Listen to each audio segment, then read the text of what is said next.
Syedaralun, polisi tengah membidik pemesan video syur kebaya merah di media sosial Twitter. Video kebaya merah ini ternyata diproduksi atas pesanan sebuah akun di Twitter. Di Reskrimsus Polda Jawa Timur, Kombes Pol Farman mengatakan video asusila kebaya merah dibuat karena mendapat pesanan dari sebuah akun Twitter. Akun Twitter ini meminta kedua tersangka ACS dan AH membuat video asusila dengan tema resepsionis hotel. Farman mengklaim pihaknya telah mengetahui akun Twitter pemesan video tersebut, namun saat ini masih dalam proses penyelidikan.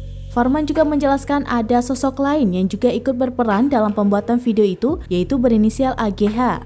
Berdasarkan hasil penyelidikan, pihaknya menemukan 92 video porno dan 100 foto telanjang dari harddisk yang dimiliki oleh AGH. Polda Jawa Timur akan menyelidiki pemesan dan juga pembeli dari keseluruhan video tersebut.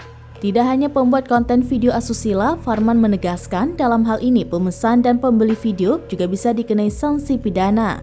Bahkan merujuk undang-undang tentang pornografi, pihak yang mendownload video konten asusila juga bisa dipidana.